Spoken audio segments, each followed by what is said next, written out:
Buenos días, queridos estudiantes. Espero que todos se encuentren bien de salud, bien de ánimos y que también así lo disfruten todos los miembros de la familia. Bien, hoy día entonces vamos a trabajar nuestra asignatura que es la geografía y en esta semana nos toca revisar la biodiversidad y ecosistemas en el mundo. Vamos a también tratar sobre el desarrollo sostenible y dentro del desarrollo sostenible algunos compromisos como la Agenda 2030 y también vamos a señalar, ¿no?, qué son los recursos naturales, qué problemas amenazan, ¿no?, a estos, como la desertificación, la deforestación y también la contaminación. ¿Ok?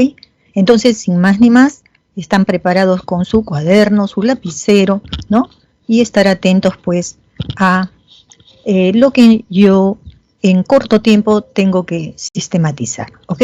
Bien, entonces, animados por los resultados, ¿no?, de nuestro partido y la selección peruana,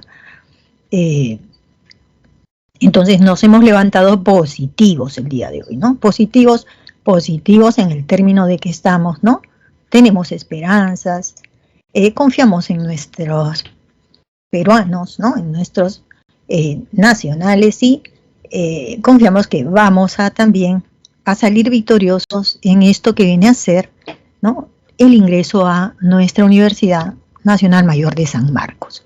Hoy día, miren ustedes, vamos a tratar sobre los biomas, pero antes de ello, ¿no?, tenemos que señalar algo que ya lo hemos dicho en semanas anteriores, es decir, el Perú es un país, ¿no?, que tiene una gran diversidad, ¿no?, de recursos humanos, como lo que hemos visto ayer, ¿no?, con personas, en el caso del fútbol me estoy refiriendo, ¿no?, con deportistas, ¿no?, que se entregan, ¿no?, con todas sus fuerzas y energías y con mucha inteligencia, ¿no?, a jugar, ¿no?, el fútbol en este caso. Pero ya hablando a nivel, digamos, de el ambiente, o sea, todo lo que rodea al hombre, tenemos que decir que efectivamente también el Perú es un país, ¿no?, que tiene una gran diversidad biológica, ¿no? Y eso es muy importante, ¿no? Digamos que la diversidad se mantenga por siempre, ¿no? Se mantenga. ¿Por qué? Porque ustedes saben que a nivel planetario, ¿no?, es necesario que funcione el sistema de los seres vivos, así como funciona el sistema de los movimientos geológicos que por naturaleza tienen que liberar la energía que la Tierra va acumulando, ¿no?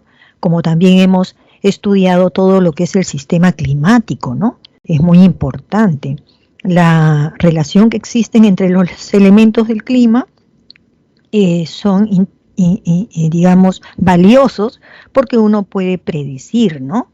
Y a través de predecir cómo será, digamos, el tiempo atmosférico en algún momento uno puede, ¿no?, digamos, prevenir y portar lo que tenga que portar para superar, digamos, momentos de lluvia, de vientos, de muchas cosas, ¿ya? Entonces no se olviden, cuando se trata ya de los seres vivos y el hábitat y el lugar donde viven, también se debe mantener, porque si no, la diversidad en ese campo que es el biológico se alteraría, y eso inclusive podría llevar a su total depredación, quiere decir extinción, ¿ya? Miren ustedes que hemos tenido también una semana, ¿no?, complicadísima con el derrame del petróleo, ¿no?, aquí nomás en nuestras caras, frente al Callao, ¿no?, y se ha extendido un poquito más hacia el norte. Entonces, todo eso pues nos da mucha pena, ¿no? Pero al mismo tiempo que nos da pena, también tenemos que estar claros que es muy importante, ¿no?, conservarlos. Entonces, para eso el ser humano y sus actividades tienen que ser pues bien racionalizadas, ¿correcto? Bien, entonces aquí tenemos los biomas. ¿Qué vienen a ser los biomas? Bueno, se llama biomas justamente a grandes superficies, ¿no?, de la Tierra, pero donde en esa superficie se van a encontrar, digamos, condiciones climáticas muy similares, ¿correcto? Entonces, esas extensas regiones podrían estar en cualquier continente, en cualquiera. Por ejemplo, en este mapa que estamos observando, tenemos la leyenda, nos está diciendo qué biomas existen en el mundo. Entonces, a ver, me estoy dando cuenta de lo siguiente, no sé si ustedes también. Por ejemplo, si yo busco el color amarillo, que es el desierto, me estoy dando cuenta que hay, ¿no?, desierto en América, hay desierto en el África, en el Asia y también en Australia, que está en la Oceanía, ¿no? Pero me estoy dando cuenta de otra cosa, que los colores, tanto el amarillo que representa el desierto, el violeta o morado que representa la taiga, el verde, limón, ¿no?, que representa el bosque templado, o el verde oscuro que representa el bosque tropical. Yo estoy viendo que los colores no solamente se distribuyen en varios continentes, sino además me estoy dando cuenta que el color se desplaza horizontalmente, ¿no? Lo que nosotros hemos llamado, ¿no?, líneas imaginarias, los paralelos.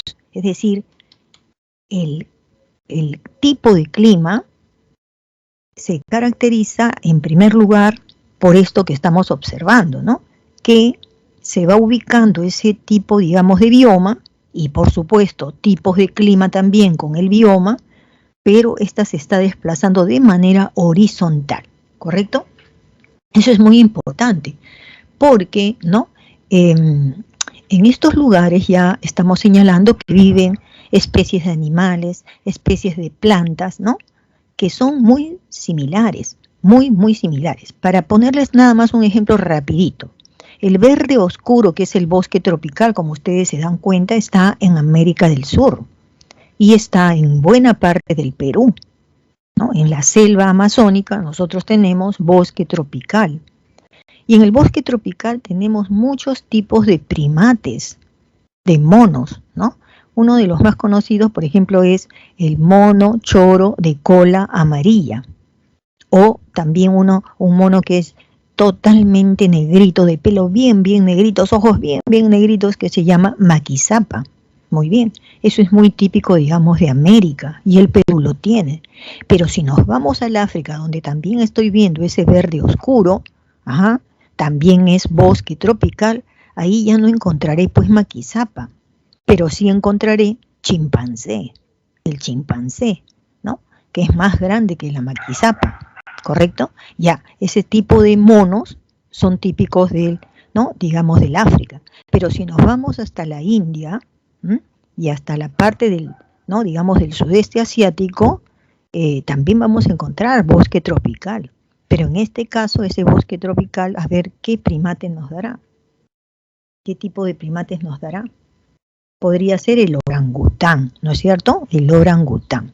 ¿Se dan cuenta? Entonces, por eso decimos un bioma es un territorio que puede estar en cualquier continente, ¿no?, y donde, digamos, existen similares características del clima, características de la cantidad de lluvia que cae, características como también están, ¿no?, en la misma latitud o muy próxima y muy similar latitud, ¿no es cierto?, también, ¿correcto? Entonces, va a estar fácil esta clase, porque si yo estoy comprendiendo que están ubicados, ¿no?, paralelamente, de acuerdo, ¿no?, a si está muy cerca de la línea ecuatorial, diremos que está a baja latitud.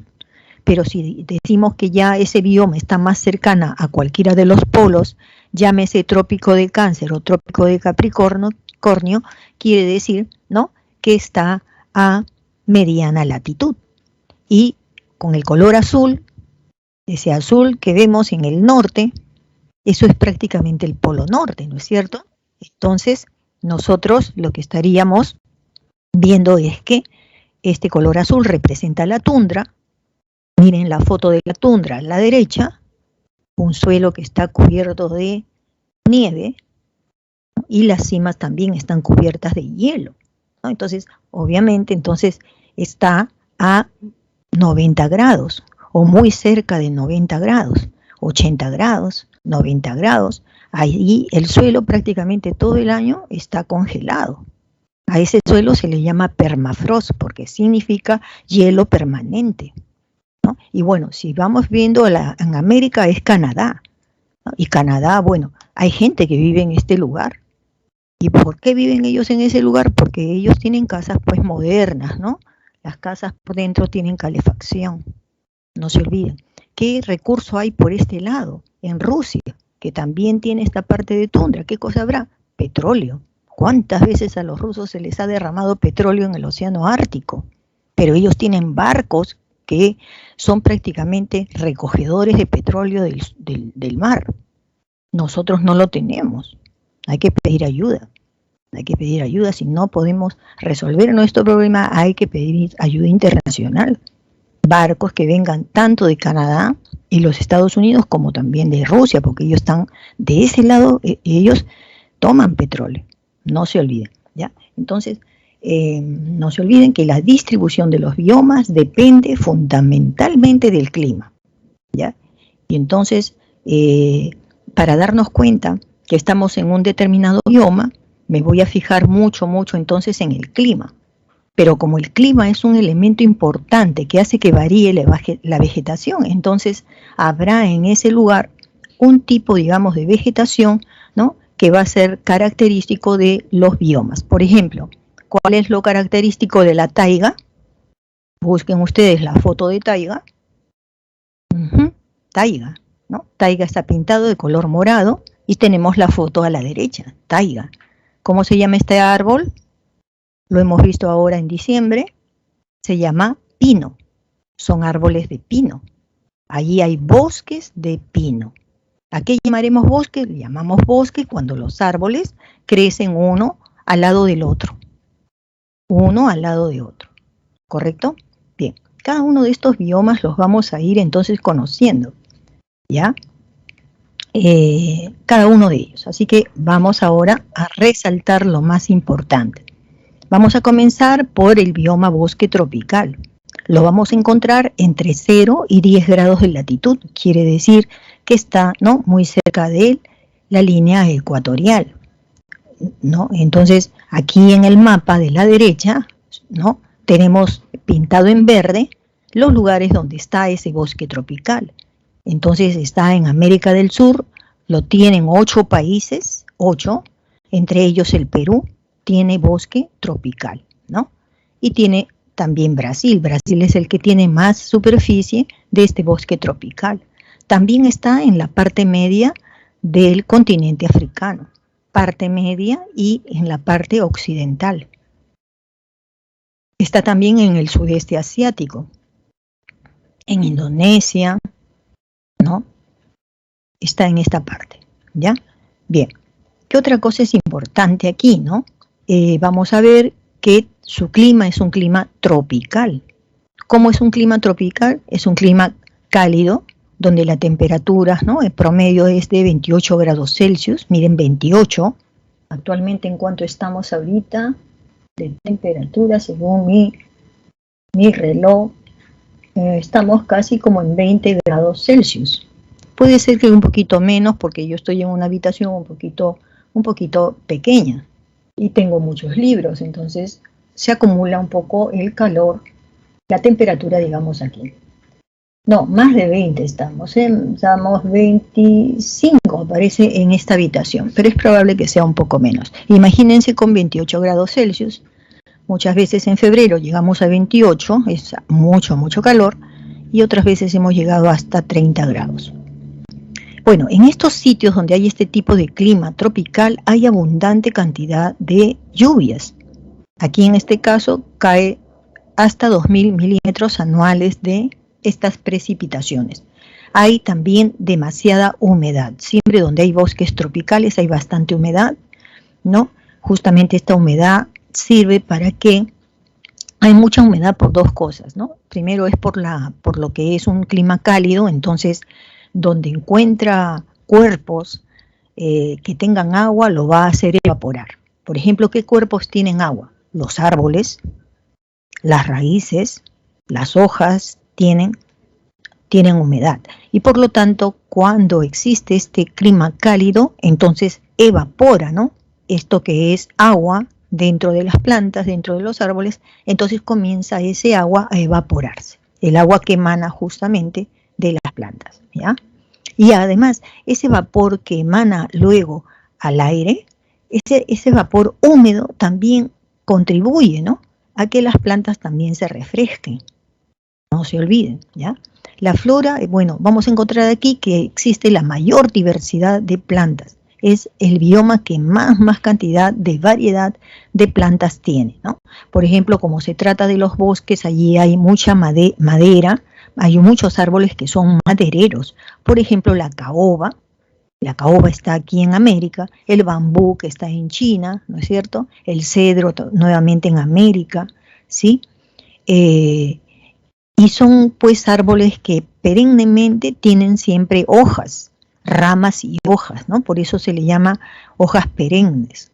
Bien, tenemos también en la selva, en este bosque tropical, la existencia de plantas llamadas epifitas. Estas epifitas vienen a ser plantas que solitas no crecerían. Son plantas de menor tamaño que crecen muchas veces debajo de estos árboles de un bosque. Están cubiertos muchas veces de la sombra, ¿no?, que dan las ramas de estos altos árboles, ¿sí? Entonces, por ejemplo, las orquídeas, ¿no?, son flores muy lindas, muy preciosas, y crecen en la selva, en la Amazonía.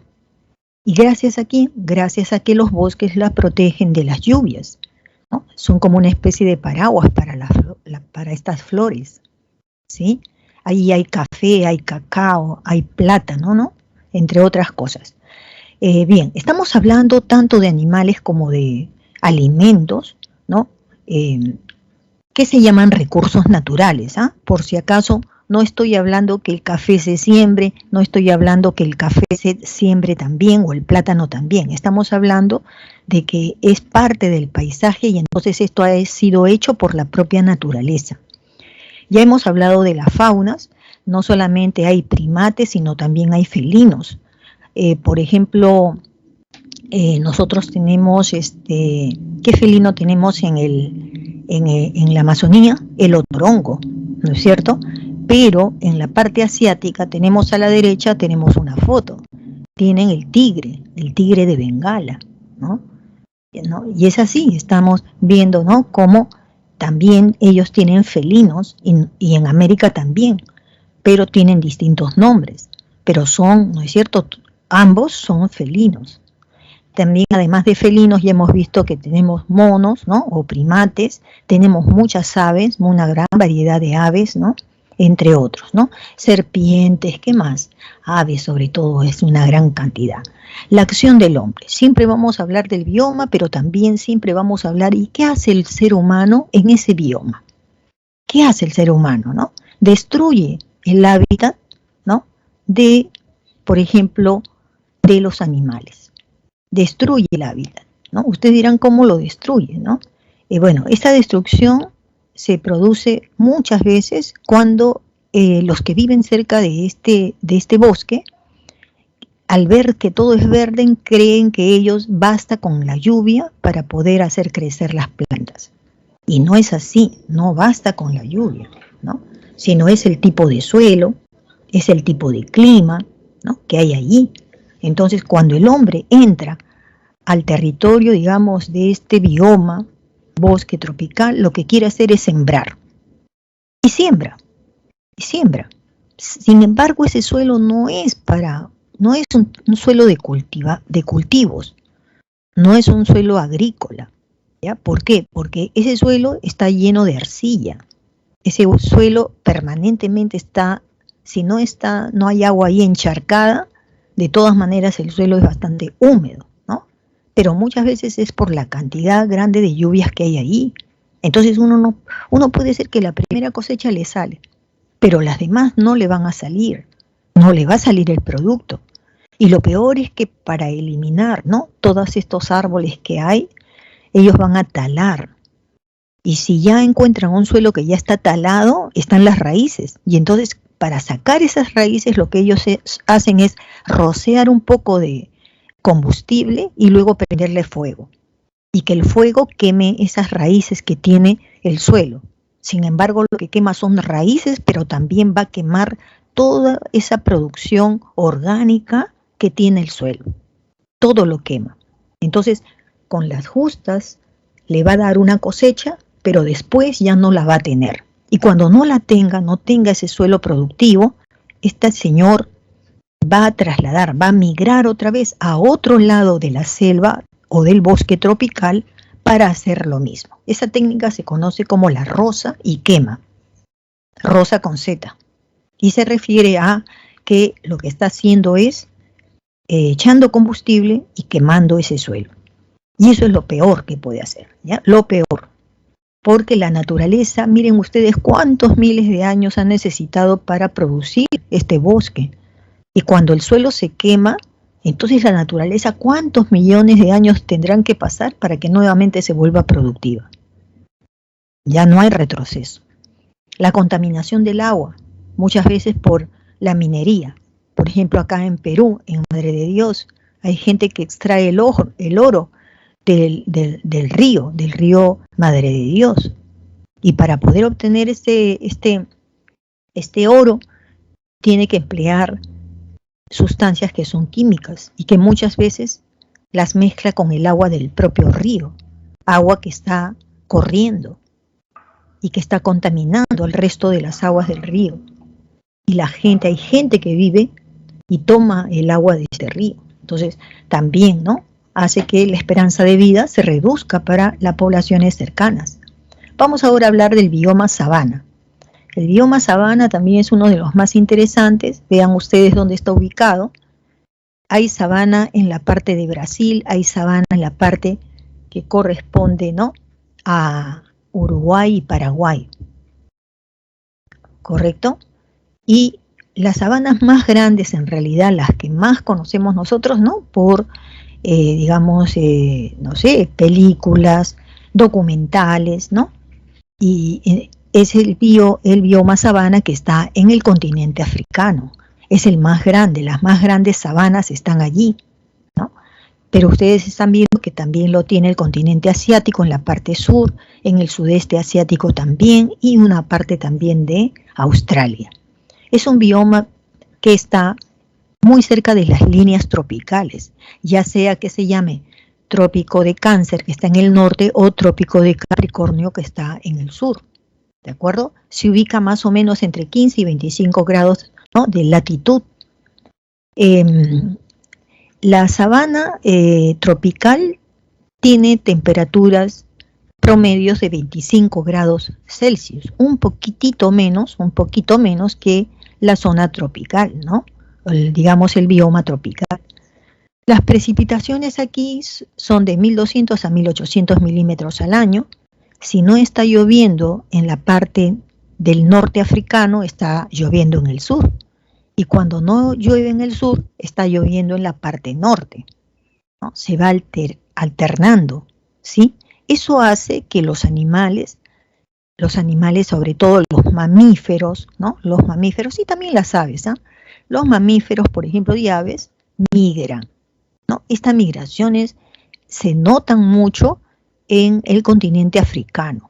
Por ejemplo, ustedes están viendo la foto inferior derecha. Ven ahí ustedes que hay aquí, ¿no?, agua, ¿no? Agua en pleno desierto, puede ser un oasis, ¿no es cierto? Entonces, bueno, aunque los oasis están en el desierto, ahora estamos hablando de la sabana. La sabana tiene este tipo, donde están estos canguros, tiene un tipo de vegetación herbácea, pero estas hierbas crecen muy altos, hasta casi 3 metros en promedio. ¿Ya? Como ven ustedes, es como cualquier hierba, ¿no? O sea, el pasto se levanta pero muy alto. Imagínense que por aquí entonces el león, ¿no?, puede esconderse para capturar a sus presas. ¿Correcto? Esa característica tiene la sabana. Árboles, ven ustedes, si hay árboles están muy alejados unos de otros. No es como el bosque tropical donde los árboles están muy tupidos, ¿no? Están muy cerca uno del otro. En el caso de la sabana no es así. Y bueno, estábamos hablando de las migraciones, entonces estamos observando cómo los animales de varios tipos de especies se acercan a tomar el agua. En el camino, obviamente, siempre va a haber esa relación también de competencia, ¿no? Donde, digamos, los animales tienen que comer y hay animales carnívoros aquí. Por lo tanto, en esa migración sigue habiendo lo que la naturaleza siempre ha dado, ¿no? Que animales tienen que matar a otros para poder vivir. Pero esa es la ley de la naturaleza, ¿no? Bueno, entonces les decía yo que aquí predominan los arbustos, los matorrales, ¿no? Que pueden tener hasta 3 metros de altura, ¿correcto? Pero los árboles están dispersos. Hay un árbol que se conoce con el nombre de baobab, lo tienen escrito ahí donde dice flora. El baobab es un árbol muy característico de la sabana. Y estos árboles crecen, pero no como un bosque. Estos árboles crecen muy apartados unos de otros, ¿ya? Eso es lo que vamos a encontrar en la sabana. Las acacias y los baobab. Las acacias, se van a dar cuenta, no tenemos aquí una foto, pero las acacias son como un paraguas, un árbol paraguas, ¿no? Donde tiene muchas hojas, ¿no? Casi planas, se extiende, y eso hace que animales tengan la sombra de las acacias, ¿no? En plena sabana, donde hay mucho calor, encontrarse entonces con la sombra, ¿no?, de estos árboles es refrescante para los animales. Ya hemos mencionado, entonces miren, leones, leopardos, elefantes, hipopótamos, jirafas, cebras, son animales mamíferos muy grandes. Los mamíferos más grandes están en el bioma sabana. Bien, Australia tiene canguros, y América del Sur tiene, por ejemplo, oso hormiguero, tenemos el ronzoco, los venados y gran variedad pues de animales, de aves, ¿no? Por ejemplo, los loros, los periquitos, los guacamayos, ¿no? Los tucanes. Y la acción del hombre. ¿Qué hace el hombre en la sabana?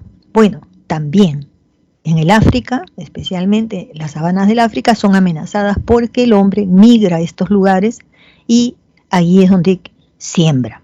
Es decir, cambia, ¿no?, digamos, la utilidad que tiene el suelo, ¿no? Entonces, al cambiarlo, es donde viene ya, digamos, a afectar la biodiversidad. No se olviden, ¿ya? Hay también animales, ¿no? Y por muchos años ha habido gente que ha cazado animales. Algunas veces por deporte, entre comillas, por deporte mata, y en otras ocasiones porque alguna parte de este animal, ya sea su carne, su piel, ¿no? Digamos, puede ser sus cuernos, en fin, son útiles porque los venden, ¿no?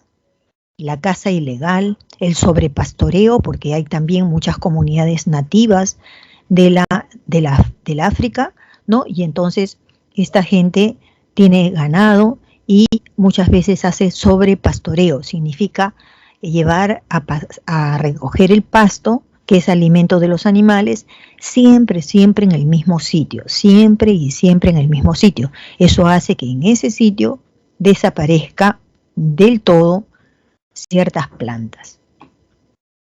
Con respecto al bioma desierto, bueno, ¿quién querría vivir en el desierto? Uno diría, no, bueno, está el desierto, pues, pero ¿quién quiere vivir en el desierto? Seguramente que es el menos amenazado. Sin embargo, vamos a ver que también hay amenazas al desierto. Ven ustedes, está ubicado el desierto en América del Norte, en Estados Unidos y México. Hay desierto en América del Sur, en el Perú hay desierto, Chile tiene desierto, ¿no? Luego tenemos en el continente africano, tenemos el desierto más grande del mundo, que es el desierto del Sahara, al norte africano. También tenemos desierto en la parte sur del África. Tenemos desierto en la península, ¿no?, arábiga, ¿no? En la península arábiga, está pintada ahí de amarillo también. Esos son países árabes que viven en plenos desiertos, ¿no? Hay desiertos en la parte media del continente asiático y hay desierto también en Australia, ¿correcto? Bien, los desiertos, pues allí las temperaturas son superiores a los 30 grados, muchas veces, 40 grados. Por ejemplo, en lo que es el continente africano, en el desierto del Sahara, va entre 40 grados a 50 grados Celsius durante el día. Y durante la noche las temperaturas son frías. Este cambio de temperaturas en un solo día, es decir, en 24 horas, hace que allí la arena permanentemente se está meteorizando, ¿no? Y de esa manera tenemos ahí una de las arenas más finas del mundo, porque esto ha permanecido allí, ¿no? En cambios bruscos de temperaturas. Bien, se van a localizar estos biomas entre 30 grados de latitud norte y también vamos a encontrarlos en el hemisferio sur a 30 grados latitud sur. Desiertos, hay desiertos también, ¿no? Los desiertos fríos se sitúan entre 35 grados y 55 grados de latitud norte y latitud sur, ¿no? Esos desiertos que son muy fríos, por ejemplo, en el continente asiático es el desierto de Gobi. ¿De acuerdo? Entonces, bien, vamos ahora con respecto, ¿no?, al clima. El clima, al decirle desiertos, quiere decir que cero precipitaciones muchas veces, ¿no? Cero precipitaciones, ¿no? No hay lluvias, entonces no hay suelos que sean demasiado productivos. Y las noches se tornan más bien un poco más frías, ¿no? La flora va a ser escasa, sin embargo, tiene, ¿no? De todas maneras, tiene algunas plantitas. Por ejemplo, en el caso del Perú, el caso peruano, nosotros tenemos desiertos y, sin embargo, no sé si ustedes han escuchado de la huacachina, que queda en Ica, ¿no? Entonces, vamos a ver entonces que inclusive en el desierto del Sahara podría haber oasis. Ese agua son aguas, digamos, geológicas, es decir, vienen desde las profundidades, viene desde lo muy, muy profundo, ¿ya? Del suelo, ¿no?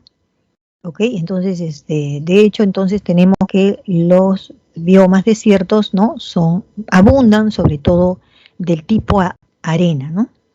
Pero también hay el tipo desierto como tiene Perú, ¿no? También tenemos arenas, desiertos de Ica, desiertos de Sechura, ¿no? Pero además nosotros tenemos unas plantitas, ¿no? Ustedes los ven ahora, ¿no? Nos hemos acostumbrado ahora a cuidar, a criar el tipo de cactus, ¿no? Y familias del cactus. Eso lo vamos a encontrar nosotros aquí. Miren ustedes que el Perú, entonces, la parte que nosotros conocemos como costa, para el mundo entero, viene a ser desierto. Sin embargo, nuestro desierto tiene algunas lomas, y en las lomas hay verde, hay plantas que crecen. Y si no, también tenemos el cactus. El cactus también, ¿no?, es una planta, digamos, de mínima cantidad de agua, ¿no? Mínima. Y ahí tenemos una gran variedad de ellos, ¿no? Hay palmeras también. En cuanto a la fauna, aquí se va a adaptar, ¿no?, una fauna, sobre todo por lo que hay demasiado calor y muy poca humedad, ¿no? Entonces, ¿qué tipo de animales se han adaptado? Los camellos en el continente africano son animales que pueden, no sé qué cantidad de litros de agua tragan, mucha agua, y luego son capaces de cruzar el desierto, porque el agua que tiene sus cuerpos los ayuda a sobrevivir, ¿no?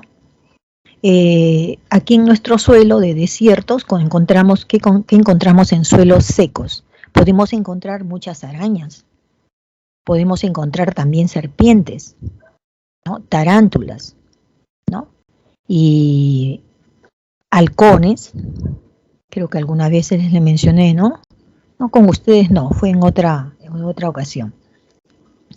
Halcones, por ejemplo, donde yo vivo hay árboles un poco altos y de cuando en cuando hay familias de halcones que vienen a anidar en esos árboles muy altos. Son animales de vuelo alto, ¿ya? Tarántulas, también hay que tenerle miedo, ¿no?, a las arañas. Por ejemplo, la viuda negra. En sitios que son secos hay este tipo de insectos, ¿no? Bueno, tenemos también la acción del hombre. ¿Qué hace el hombre allí aquí en el desierto? Bueno, es difícil de colonizar, pero también, ¿no?, vamos a ver que los oasis serían los más amenazados, ¿no? Las poblaciones que suelen cruzar estos desiertos lo hacen por el comercio, en el caso africano, ¿no?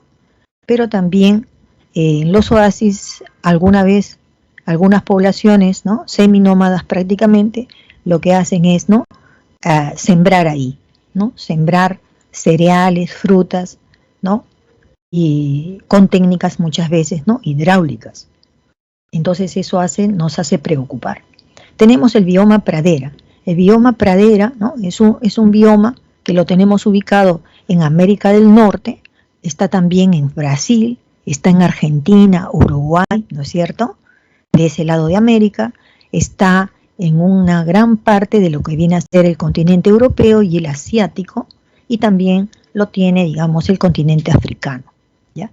Estos lugares se localizan entre 30 grados y 50 grados de latitud, ¿no?, norte o sur, y en esas praderas, ¿no?, prácticamente las más importantes y las que han sido bastante productivas están en América del Norte, y también están, por ejemplo, en el caso de América, está en Argentina y también en Uruguay. El clima allí es templado. Este clima es templado, hay precipitaciones, hay lluvias, ¿no es cierto? Por ejemplo, lo que se llama precipitaciones de mayo, que vienen a partir, ¿no?, de diciembre en el hemisferio sur. Con respecto a la flora, las praderas tienen gramíneas que permanentemente crecen, digamos, en estos suelos, y hay otros lugares donde ya no son granos, sino son más bien hierbas las que van a crecer. Entonces ustedes se imaginan, donde hay hierbas que crecen de manera natural, hay ganado, como estos bisontes que ven ustedes en la parte inferior. El propio pasto que crece ya por naturaleza es el alimento, por ejemplo, de estos animales. ¿De acuerdo? Bien, las praderas se diferencian de las estepas. ¿De qué manera? En las praderas la vegetación, ¿no?, la vegetación de hierbas es más productiva. El alto que tiene una hierba, ¿no?, puede ser, no sé, hasta de 3 metros. Sin embargo, si nos vamos a unas estepas, entonces en la estepa hay también esas hierbas, pero el tamaño que tienen pues será de 1 metro nada más. Y esto, ¿no?, puede ser solamente 50 centímetros, ¿correcto? ¿A qué se debe que entonces las praderas tengan hierbas mucho más altas? Es porque llueve un poco más de lo que llueve en las estepas, ¿de acuerdo? Bien, en cuanto a la fauna, tenemos varios, ¿no?, animales conocidos como son en América. Conocemos las vizcachas, tenemos liebres, zorros, perdices, entre otros. En América del Norte más bien tienen bisontes, tienen caballos salvajes que se van a alimentar de las praderas, ¿no? Y en Australia tenemos, por ejemplo, el canguro.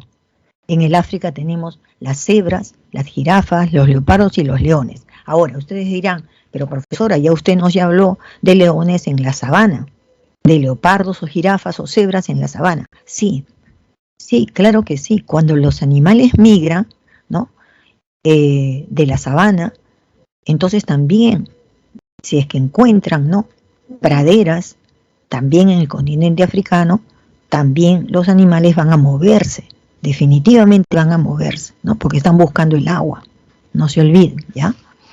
La acción del hombre en los biomas praderas ha sido terrible. Tanto es así que hay praderas que han desaparecido. Hay muchas praderas en los Estados Unidos que ya no existen. ¿Por qué? Porque Estados Unidos comenzó a crecer y a crecer y a crecer con ciudades. Y encontraron estas personas que las praderas tenían allí la naturaleza que les podía dar esos alimentos. Pero ustedes saben que hoy día, pues no, América del Norte es uno de los países, ¿no? Es uno de los países más poblados. Entonces ahí ha habido bastante, digamos, digamos, ocupación, ¿no?, del hombre para construir ciudades donde el paisaje era natural. ¿De acuerdo? ¿Y qué van a hacer en esos lugares? Ellos van a emplearlos en grandes campos de cultivo, obviamente. Ahora tenemos el bioma bosque templado. El mejor de todos los biomas es el bosque templado. ¿Por qué? Porque justamente es templado. Ni es extremadamente caluroso, ni es extremadamente frío. Pero al igual que la pradera, el bioma templado también ha sido uno de los más, digamos, ocupados por los hombres, ¿ya? Se encuentra entre 30 y 50 grados de latitud. Y estamos hablando entonces de, ¿no? Se están localizados según el mapa, como ven ustedes, en la parte oriental de los Estados Unidos. Tenemos también en la parte europea un gran espacio para el bosque templado. Y también está en la parte china. China tiene, digamos, el suelo agrícola, ¿no? O el valle, o llanura, mejor dicho, más grande del mundo. Sí, claro, que porque tiene que alimentar también a la población china, entre otros, ¿no? Está localizado entonces en el continente americano, el continente europeo y también el continente, ¿no?, asiático. Perdón. El clima es templado, ¿no? Tiene veranos que son muy cálidos e inviernos que son muy fríos. Bien, las precipitaciones al año son de 800 milímetros al año y caen en forma de nieve cuando se trata ya de tiempos del invierno. Ahora, respecto a la flora, van a prestar mucha atención a lo que les voy a decir, ¿ya? En los bosques templados existen básicamente dos tipos, digamos, de familia, ¿no?, de plantas. Por un lado vamos a tener, como es bosque, obvio que la planta más importante son los árboles, ¿no? Tiene árboles caducifolios y árboles perennifolios. ¿A qué se le va a llamar caducifolios? Son estos árboles como el roble, la haya, arce, nogal, fresno y castaños, que se están alimentando de las lluvias, ¿no es cierto? En estos sitios cae, pues, ¿no?, precipitaciones, ¿no?, abundantes. Entonces, mientras el árbol crece, ¿no es cierto?, en parte del año, hay otro momento, por ejemplo, en el otoño, sobre todo en el otoño, ¿ya?, en el otoño, porque ustedes saben que en la primavera florece todo. Pero ¿qué pasa en el otoño? En el otoño las hojas de estos árboles se caen al suelo. Casi todas las hojas se caen y solamente queda el árbol con las ramas sin hojas, ¿no? Y luego nuevamente vuelve a hacer hojas y los árboles se van a tupir. Pero por lo menos una vez al año las hojas se caen. Y cuando las hojas se caen, deja pasar la luz del sol. Y tenemos esa foto que ven a la derecha. La foto que ven a la derecha, que tiene un color medio rojizo, eso es el suelo. Pero se ve que las plantas están muy alumbradas, porque la luz puede pasar, ya que los árboles tienen menor cantidad de hojas que están en el suelo, deja pasar la luz, ¿no? ¿Correcto? Entonces, caducifolios porque pierden las hojas o mudan sus hojas casi al mismo tiempo una vez al año. En cambio, los perennifolios es como los pinos. Los pinos tienen hojas todo el año. No son las mismas porque mientras una hojita muere, va creciendo y va naciendo otra. No es lo mismo que el caducifolio, donde todas las hojas se caen al mismo tiempo y luego cuando crecen, todas crecen al mismo tiempo. En cambio, el perennifolio no es así. El perennifolio, cada que se cae una hojita, ya va naciendo otra. Cae la otra hojita, vuelve a nacer otra. Los árboles perennifolios son las encinas, los abetos, también son, como les digo, los pinos, ¿ya? Y hay bosques mixtos, donde hay tanto caducifolio como también hay perennifolio, ¿ok? Luego tenemos la fauna, ¿no? La fauna es la fauna que ustedes han escuchado cuando alguna vez de pequeños les han contado los cuentos, ¿no? Los cuentos del lobo feroz, de la caperucita, de eso. Ahí está, los lobos, las liebres, los mapaches, las cigarras, topos, linces, zorros. La acción del hombre, ya les expliqué que este es uno de los biomas más alterados que hay en el mundo y el cual se pierde y se pierde, ¿no? Vamos a ver ahora el bosque que se llama, el bioma que se llama taiga. Ya ustedes lo ven ubicado entre los Estados Unidos y Canadá, lo ven ubicado al norte del continente europeo y en Rusia, en la parte norte de Rusia, ¿ya? Se está ubicando entre 50 y 60 grados de latitud norte. ¿Por qué no lo tenemos en la latitud sur? Porque ustedes se dan cuenta que en el hemisferio sur hay más océano que continente, ¿no? En cambio, en el hemisferio norte hay más continente que océano. El clima es frío. Es más, los veranos son cortos, a uno le parece muy rápido que pasa el verano, ¿no? Y como que el invierno se hace más bien más largo. La temperatura promedio es de 19 grados Celsius, ¿correcto? Hay también precipitaciones, pero son escasas, pero lo que sí puede haber, ¿no? Sobre todo en el invierno, es una acumulación un poquito mayor de nieve, ¿de acuerdo? Cuando es ya el frío, pues puede disminuir, ¿no? Mucho, ¿no? Hasta menos 50 grados Celsius. Acuérdense que está muy cerca ya de lo que viene a ser los polos, ¿no? Bien, la flora tiene bosques como ustedes están viéndolo, ¿no? Han visto ustedes, son perennes. Digo que son perennes porque son pinos. Recuerdan que le he dicho que los pinos son, digamos, bosques perennes, ¿no? O coníferas también se le llama. Otras coníferas, además de pinos, son los abetos y las píceas. Bien. En la fauna tenemos animales que son migratorios y también hay animales que se han adaptado también a estos tipos de clima, sobre todo cuando se trata de pasar los inviernos, ¿no? Por ejemplo, tenemos el oso pardo, los lobos, los zorros, renos, ciervos, alces, liebres, ardillas, comadrejas. Entonces, hay muchos de estos animales, por ejemplo, los osopardos, son animales que hibernan. Hibernar quiere decir que estos animales, cuando es temporada, digamos, de verano, ellos tratan de comer lo más que puedan, ¿no? Ellos son carnívoros, así que matan animales, se los comen y tratan de que el cuerpo tenga mucha grasa para que luego puedan ellos soportar el invierno.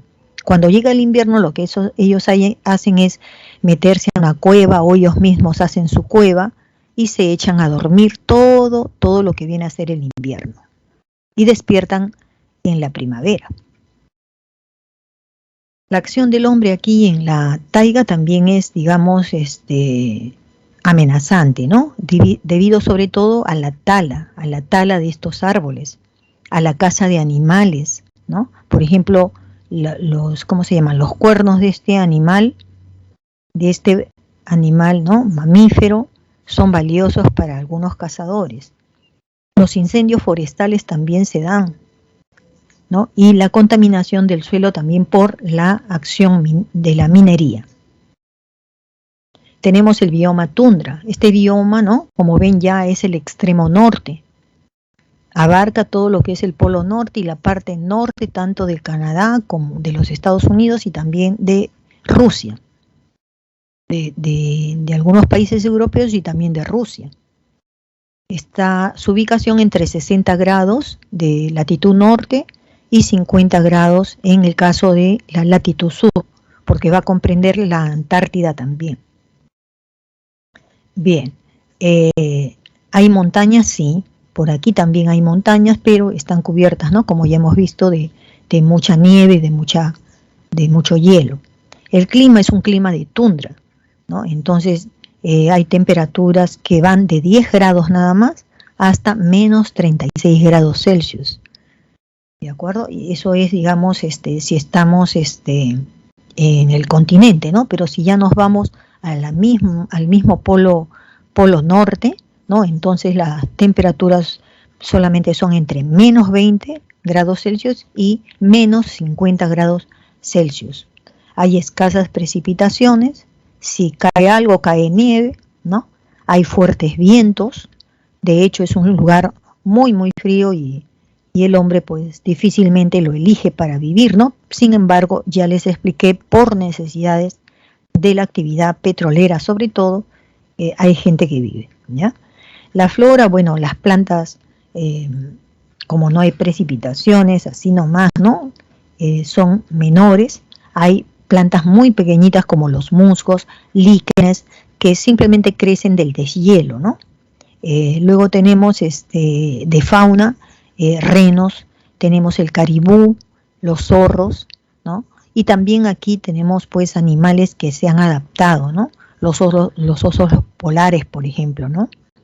Las cabras, como las que estamos viendo en esta foto, ¿no? Qué ganas, miren ustedes, estos animalitos así son, pues, ¿no?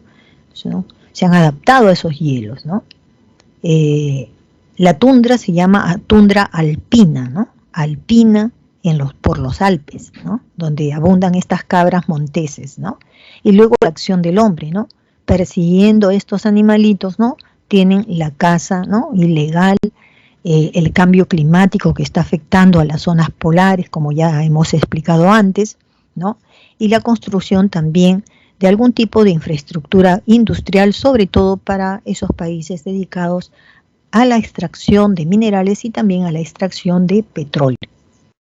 Bien, esos son entonces los biomas más importantes que tenemos, y hay otras clasificaciones donde nos hablan de más biomas, pero estos son los más importantes para ustedes. Ahora, comprendiendo entonces que la diversidad biológica, ¿no?, es importantísima para mantener el sistema de los seres vivos, ¿no?, plantas y animales, también el hombre está intentando revertir todo este daño que le hemos causado a la naturaleza. Entonces, hablamos en ese sentido de el desarrollo sostenible, ¿no? Este término fue utilizado por primera vez en un evento conocido como, ¿no?, el informe Brundtland, o también se le conoce a este encuentro promovido por la ONU, se le conoce como nuestro futuro común, ¿no? Creo que con nuestro futuro común es como nosotros vamos a recordar lo importante que es, ¿no?, que la Tierra es nuestro hogar, es el lugar que ocupamos actualmente, pero al mismo tiempo, si miramos hacia futuro, este es el espacio que hacia futuro nosotros lo compartimos, por eso decimos que es común, ¿no? Y esta idea de hacer esta reunión surgió justamente por la preocupación que existía en economías que a nivel mundial crecían, ¿no? Pero al crecer estas economías, preguntándonos por qué crece, y es porque se había incentivado mucho más la extracción de recursos.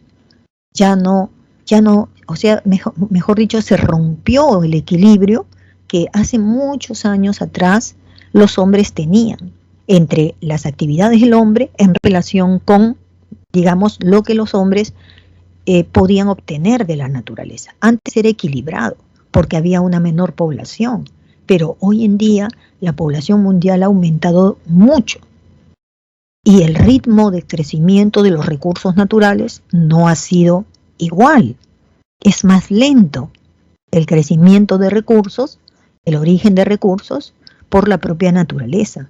En cambio, los seres humanos, con todas las herramientas tecnológicas que el día de hoy tenemos, hemos acelerado, ¿no? Hemos acelerado esa sobreexplotación de muchos recursos. Entonces, es así que al hablar del desarrollo sostenible, estamos hablando, ¿no?, de una preocupación, y ante esta preocupación, ¿no?, por lo que va a pasar de ahora en adelante, ¿no?, es una preocupación que tiene que transformarse en acciones para evitarlo, ¿no? Por eso aquí se dice, está en manos de la humanidad asegurar que el desarrollo sea sostenible. Es decir, no podemos hablar de desarrollo cuando yo hoy día, digamos, puedo consumir, no sé, pues, ¿qué puedo consumir? algo que sea raro, extraño, ya, dátiles, ¿no? Digamos los dátiles, no sé si conocen esta frutita, los dátiles. No, mejor voy a hacer otro ejemplo porque si no me va a dar ganas de comer dátiles, ¿no? Bueno, vamos a ver, nuestras abuelitas usaron mucho una madera, la madera es madera cedro, y uno deseaba madera cedro de todas maneras. Ahora ustedes no desean madera cedro, ¿por qué? Porque la madera cedro tiene un color oscuro, ¿no? Por eso los muebles de las abuelas son muebles que tienen ese color oscuro, la madera oscura, y ha sobrevivido, lo ha tenido el bisabuelo, la abuela, mi mamá, ¿no? Entonces ha durado generación por generación porque es una madera muy dura que difícilmente un insecto se mete allí. Pero esa sobreexplotación ha hecho pues entonces que se reduzca a nivel mundial, digamos, los bosques que tienen cedro. Imagínense si así sucede con cada recurso. Se agota y desaparece finalmente, ¿no? Entonces de lo que se trata es de eso, ¿no? Que está en manos de la humanidad asegurar que el desarrollo sostenible sea eso, que un desarrollo que se sostenga a través del tiempo, que lo puedan gozar nuestros descendientes, nuestros hijos, nuestros nietos, nuestros, ¿no?, tataranietos, que encuentren lo mismo que yo estoy viendo hoy día. Ya dudamos que nuestros nietos puedan ver, digamos, el oso polar, porque se está derritiendo esos hielos, ¿no? Y miren, todos los objetivos, hay 17 objetivos que necesitamos cumplir. Esto es lo que se ha avanzado, ¿no? Primero, en la cumbre de Río, en el año 1992, adoptaron la Agenda 21, o Programa 21, donde ya señalaban algunos objetivos que había que alcanzar, ¿no? En el año 2012 tenemos otro evento que se llama Río más 20, porque habían pasado 20 años después del año 1992. Hicieron un balance, entonces volvieron nuevamente a señalar de que se había avanzado muy poco, y entonces que era muy importante, ¿no?, que se cumplieran con los objetivos del desarrollo sostenible, ¿no?, basados justamente en la agenda que habían programado en el 92. Luego, en el año 2015, la Asamblea de la Organización de Naciones Unidas adoptó una nueva agenda. Ya no bastó con Agenda 21, sino ahora está, digamos, en acción en la Agenda 2030. Esta Agenda 2030 tiene estos 17 objetivos, como por ejemplo abordar los temas de pobreza, el hambre, la salud y el bienestar, la educación, la igualdad de género, el agua, ¿no?, para todos, la energía también, ¿no?, las energías de todo tipo, el trabajo decente y crecimiento económico, la industria, la reducción de las desigualdades, a tratar sobre las ciudades y su crecimiento, la producción y consumo que tienen que ser responsables, la acción por el clima, ¿no?, es decir, hay que hacer cosas que no afecten, ¿no es cierto?, nuestro clima, por una vida, ¿no?, por la vida submarina, la vida de los ecosistemas terrestres. También otro de los objetivos ya, ¿no?, es la preservación de la justicia y las alianzas para lograr nuestros objetivos. Esos son los 17 objetivos, entonces, en los cuales todo compromiso, toda acción, por ejemplo, en la Universidad de San Marcos, toda actividad que nosotros hagamos, sean proyectos, ¿no?, sobre todo, o programas, tenemos que hacerlo apuntando a uno de estos 17 objetivos que hemos señalado. O sea, acá no se le va a ocurrir uno, no, voy a hacer un proyecto y este proyecto no tiene nada que ver con alguno de estos objetivos, no te lo aceptan. Tus proyectos tienen que ser apuntando a uno o a dos, ¿no?, de estos objetivos que estamos señalando. Esos son los que les van a dar más importancia. El Perú y la Agenda 2030. Bueno, en el caso peruano, para que se cumplan estos objetivos del desarrollo sostenible, tienen que haber organizaciones. El Estado peruano entonces ha delegado, ¿no?, al Centro Nacional de Planeamiento Estratégico para que pueda establecer, ¿no?, el control de cómo se está marchando en el cumplimiento de la Agenda 2030, ¿ya? Ya de por sí, ya nuestra Constitución dice que los recursos naturales sean renovables o no renovables, pertenecen a la nación y el Estado peruano es soberano para aprovecharlos. Pero en el caso de aprovecharlos, ya sabemos que lo tiene que hacer de manera sostenible, es decir, que procurando que este recurso que se saque no quede amenazado a su desaparición. ¿De acuerdo?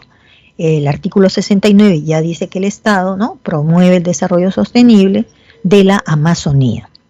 El artículo 67 dice que el Estado, ¿no?, determina la política que se tiene que seguir con respecto al uso de los espacios, ¿no?, donde están justamente estos recursos naturales, ¿ya? Y el artículo 68 dice que el Estado, ¿no?, está obligado a promover la conservación y la diversidad biológica que tenemos. Aquí tienen los recursos naturales, miren ustedes, ¿no?, ya lo he explicado, todas las amenazas que hay sobre este medio ambiente, ¿no? Por ejemplo, el alto desarrollo científico y tecnológico, no decimos que esté mal, ¿no? Claro, hay muchas máquinas, inclusive esto que tenemos aquí adelante, ¿no? El monitor, el micrófono, es parte de una tecnología que ha permitido que en tiempos de pandemia nos comuniquemos, que ustedes sigan estudiando y por supuesto aprovechando las oportunidades de las vacantes. Pero, ¿qué sucede? Hay muchas otras técnicas y tecnologías que necesitan del consumo de algún combustible. Entonces, esa necesidad que va creciendo en el uso de combustible, entonces tenemos que quemar combustible. Y al quemar más combustible, lo que estamos haciendo es contaminando nuestro planeta, ¿ya? Entonces, tiene sus pros y sus contras, ese alto desarrollo científico y tecnológico. Hay que hacerlo entonces viendo lo que, primero, cómo podría un invento, ¿no?, tecnológico afectar. ¿Tiene más de positivo que de negativo? ¿O tiene más de negativo que positivo? ¿Ya? El crecimiento de la población. Es cierto que hoy día las mujeres, los hogares tienen un poco, digamos, tienen la posibilidad, ¿no?, de ponerse de acuerdo y planificar la cantidad de hijos que uno va a tener. Pero aún así se haya reducido, ¿no?, esta cantidad de hijos por mujer, puede ser, ¿no?, que la población siga creciendo, ¿ya? Hay mayor influencia del hombre sobre el medio, efectivamente, ¿no? El hombre cree que puede hacerlo todo. No se olvide entonces que los recursos naturales son todos aquellos recursos, ¿no?, que pueden ser vivos o no vivos, como los paisajes, ¿no? Y bueno, esto lo ha hecho la naturaleza a través de miles de años. Ahora, ¿cuáles son los principales problemas que afectan a los recursos naturales? Ya cuando nosotros hablamos de la depredación, significa que ya ha habido una explotación, pero tan severa, que prácticamente ese recurso ha desaparecido. O sea, la depredación ya es hablar de lo que ya no queda nada, todo ha quedado devastado, todo ha quedado destruido, ¿no? Es la explotación indebida, es la explotación excesiva de los recursos naturales. Miren ustedes ahí esa foto. Solamente quedan los moñones, ¿no?, después de que aquí ha habido una tala, pero indiscriminada. ¿Se dan cuenta, no? Las causas, ¿no?, que producen esa depredación tiene que ver mucho con el aumento de la población, porque cuando aumenta la población, aumentan también sus necesidades. El uso de tecnologías que no han sido evaluadas, ¿no?, si son tecnologías que van a producir más daño, ¿no?, que beneficios. Entonces, por eso es que les he leído algunos artículos, ¿no?, de la Constitución Política del Perú, donde se dice que el Estado peruano es el que está obligado, ¿no?, a conservar la naturaleza, ¿ya? ¿Cómo se manifiesta entonces la depredación? ¿No? Digamos, se manifiesta de esta manera. Hay deforestación incontrolada, muchas veces ilegal, ¿no? Entonces es falta de control del Estado. También vamos a ver que hay gente que esos moñones que vimos hace un momento, en una diapositiva anterior, se practica la quema y roza, Y eso es lo peor que le puede pasar también a este suelo. Por otro lado, tenemos la contaminación de la atmósfera, efectivamente, ¿no? ¿Por qué? Porque, digamos, si es una depredación de bosques, los árboles de alguna manera nos permiten a nosotros el oxígeno. Y si talamos los bosques, entonces toda contaminación ya no tiene cómo ser, digamos, sintetizada, ¿no? Los árboles cumplían en parte ese papel, pero si ya no hay árboles, no hay bosque, entonces se va a producir la contaminación mayor, ¿no?, de nuestra atmósfera. La contaminación del mar, de los ríos, tenemos el ejemplo del derrame del petróleo. Tenemos también, no solamente es el petróleo, miren ustedes, tenemos una foto al lado derecho, ¿no? Es prácticamente, ¿qué se está formando ahí? Una isla de basura en pleno Océano Pacífico.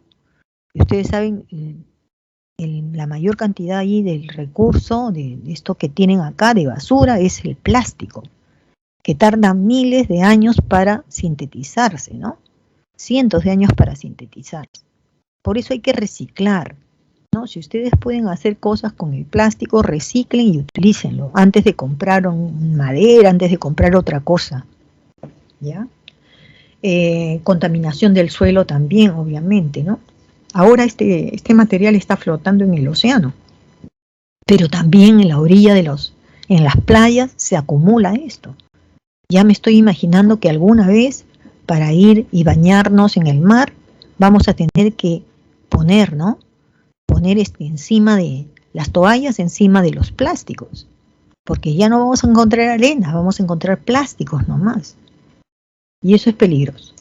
Tenemos la deforestación, es retirar árboles sin la replantación adecuada, o sea, no se vuelve a plantar. O sea, uno va, tala y se va. Como en la foto, miren ustedes la foto que tenemos al lado izquierdo.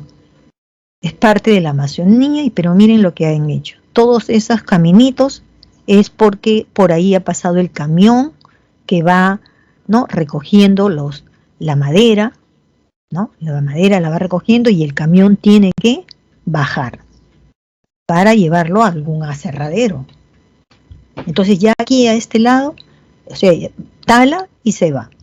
¿Qué debería hacer? Debería más bien replantar, ¿no es cierto? Si hubiera un Estado fuerte, un Estado controlador, en este caso, para el beneficio de la existencia del medio ambiente, obligaríamos a que esa empresa plante. O sea, plante, no sé, pues yo diría que por cada 10 árboles que has talado, vas a plantar 30 arbolitos. Así, para asegurarnos de que, ¿no?, crezcan y los reemplacen a los otros. Es retirar árboles sin una replantación. Las causas por las cuales hacen esa deforestación es la agricultura migratoria, ¿no? Esas son las causas que originaron la deforestación. La minería ilegal del oro, porque contamina los suelos y ya los árboles no crecen. Por la tala ilegal, sobre todo cuando están cultivando, ¿no? O sea, prefieren talar el árbol y a su vez, ¿no?, en reemplazo, cultivar coca. Y ojalá fuera la coca para hacer las medicinas, no, es la coca para convertirla, ¿no?, ya prácticamente en cocaína. La tala para combustible. Bueno, ¿quién utiliza hoy día madera como combustible? La gente pobre. La gente pobre. No tiene cómo comprar el gas, no tiene cómo pagar la energía eléctrica. Así que no le toca otra cosa que talar árboles y esa madera convertirlo pues en combustible. Entonces, ¿a quién hay que eliminar? No es a las personas. Lo que tenemos que eliminar es la pobreza. Hay que dar fuentes de trabajo.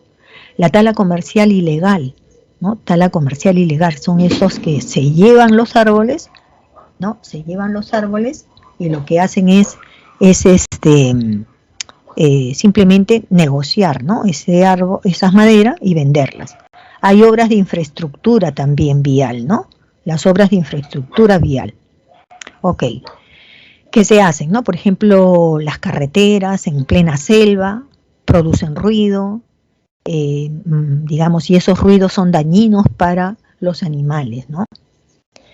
Bueno, pero eso es parte de la modernidad, uno podría decir, ¿no? Es parte de la modernidad.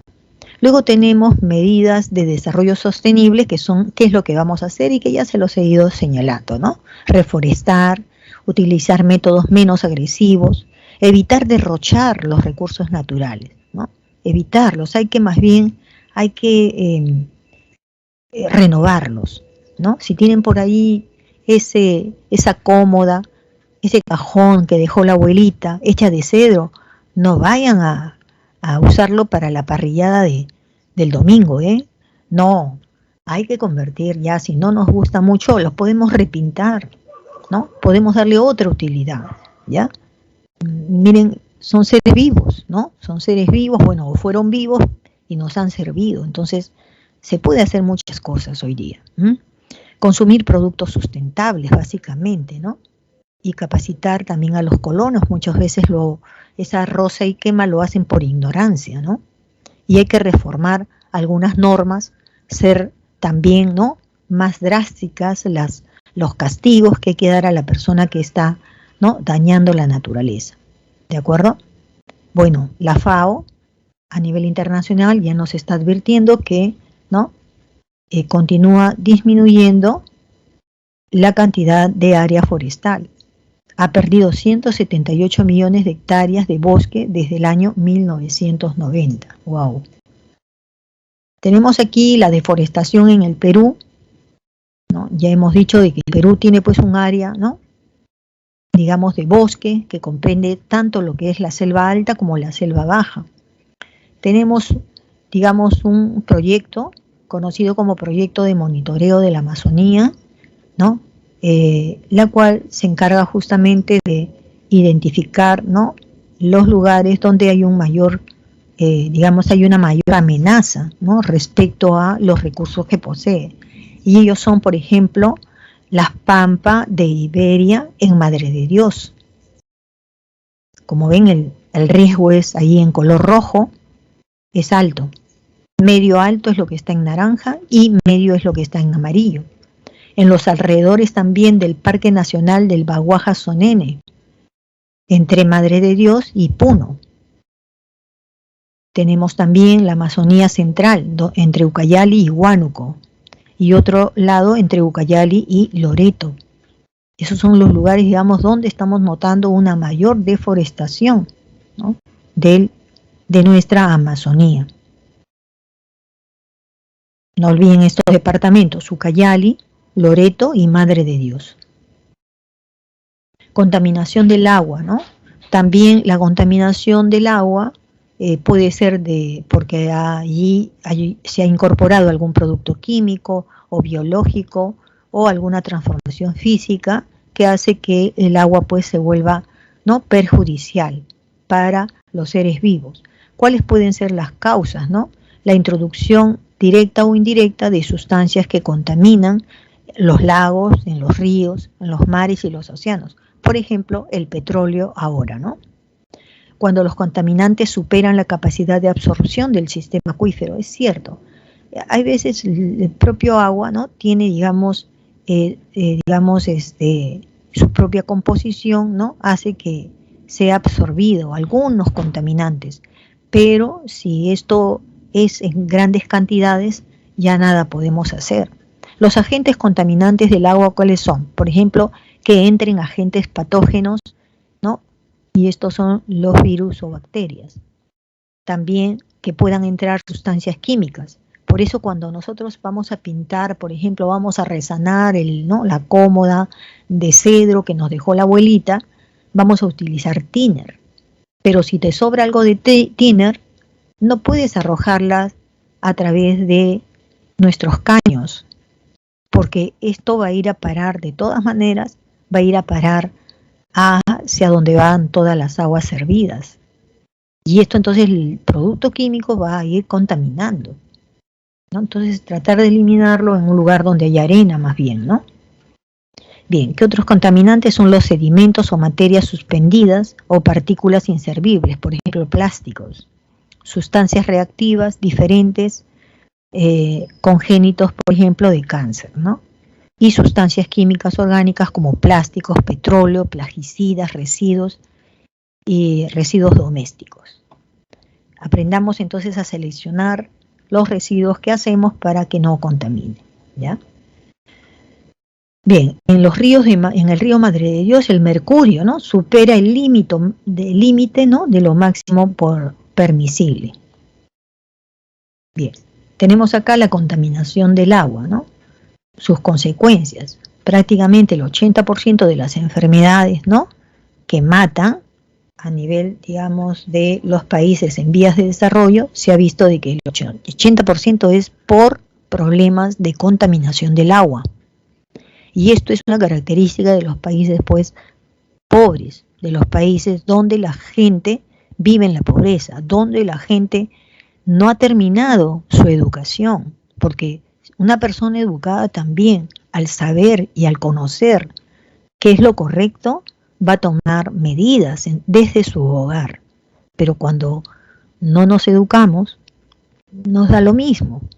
Contaminamos el agua, no sabemos cómo manejar el agua en casa, ¿no? El incremento de muertes entonces es grande por este motivo, ¿ya?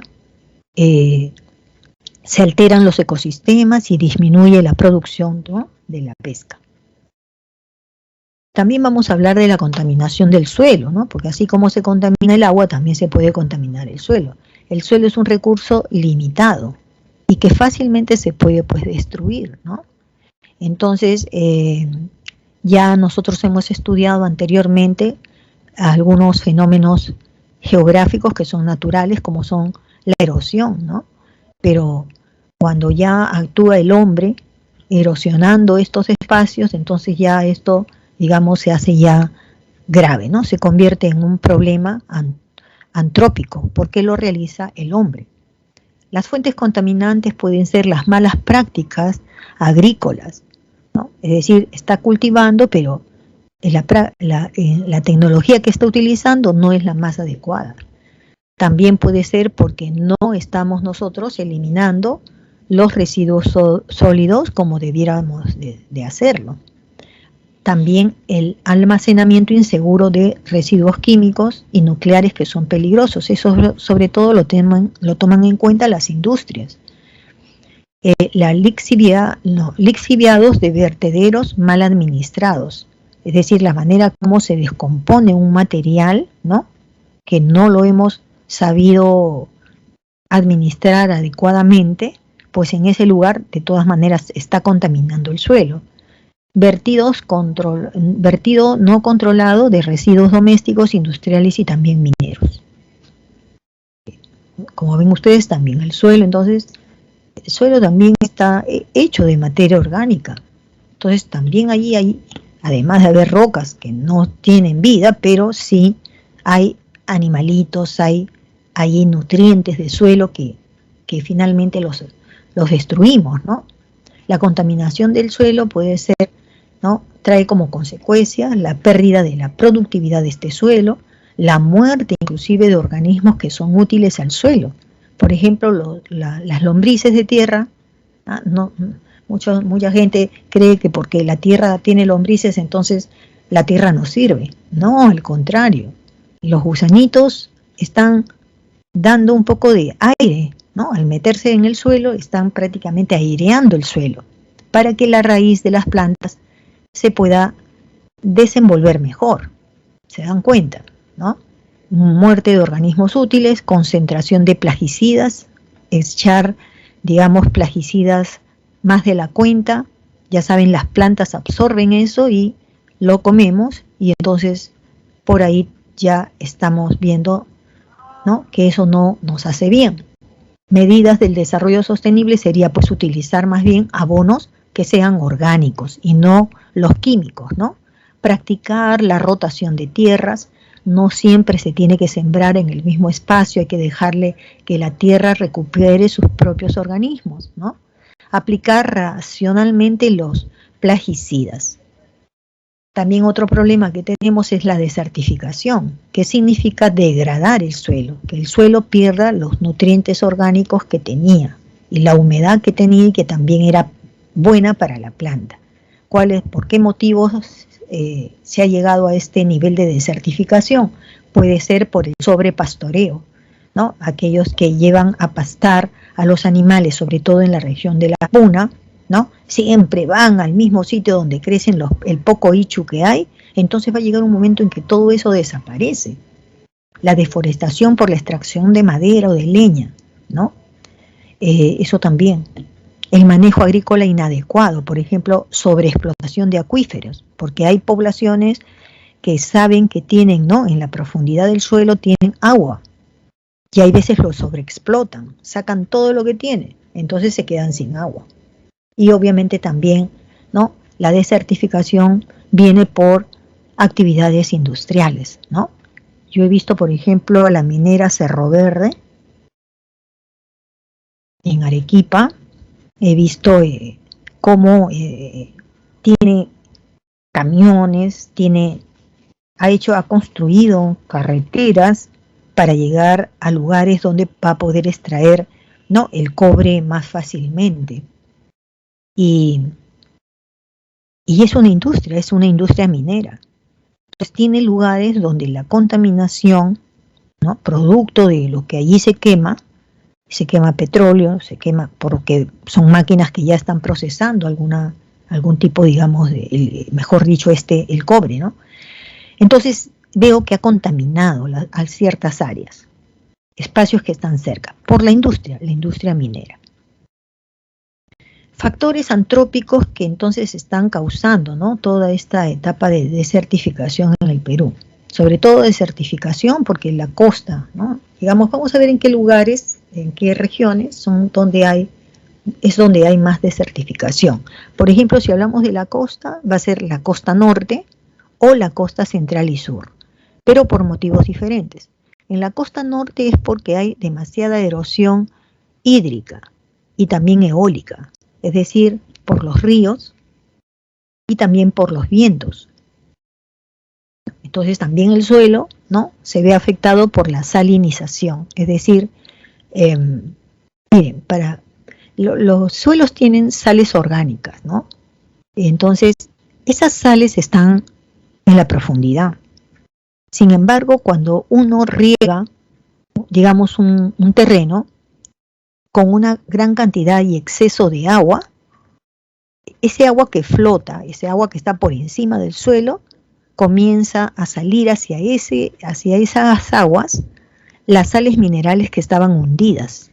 Una vez que se seca el lugar, es decir, desaparece, se evapora el agua, las sales quedan en la superficie. Y las sales producen eso, producen desertificación. Un suelo con excesiva cantidad de sal no te va a permitir, ¿no? Digamos, producir. Entonces se vuelve cada vez más seca, ¿no? Y más árida.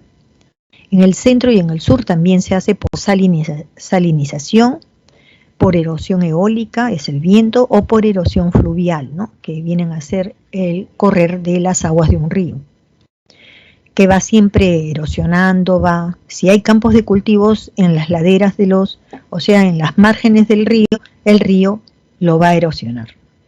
En la región andina tenemos las vertientes occidentales, sobre todo, donde hay erosión hídrica, ya sea por las lluvias o ya sea por la fluvial, que son los ríos, o pluvial por las lluvias. En los valles interandinos y las mesetas altoandinas también hay erosión hídrica, sobrepastoreo, también algunas veces queman el pajonal, es decir, esos campos digamos de hierbas o pajas que crecen, y la contaminación también por relaves mineros, porque saben ustedes que en la región andina es donde se ubica la mayor cantidad, ¿no? De empresas mineras. En la Amazonía la erosión hídrica es grave porque los ríos tienen una mayor capacidad de arrastre, por las malas prácticas agrícolas también. En la selva baja por la pérdida de la fertilidad, ¿no? Debido a la cantidad constante de la lluvia y también el paso de los ríos y las malas prácticas agropecuarias que también se da en este caso, ¿ya? Y luego tenemos, ¿no? Las medidas de desarrollo sostenible contra la desertificación. Lo que nos recomiendan es coordinar, ¿no? Digamos, el uso de estas tierras, ¿no? Y el uso de los recursos hídricos, coordinar esto, cómo se van a manejar, y eso hacerlo permanentemente, ¿ya? Y eso puede hacerse de manera descentralizada. Quienes toman la batuta de esto deben ser los gobiernos regionales. ¿Ok? Proporcionar a las comunidades locales los medios necesarios para que puedan prevenir la desertificación y gestionar de manera más eficaz los recursos, ¿no?, que tienen.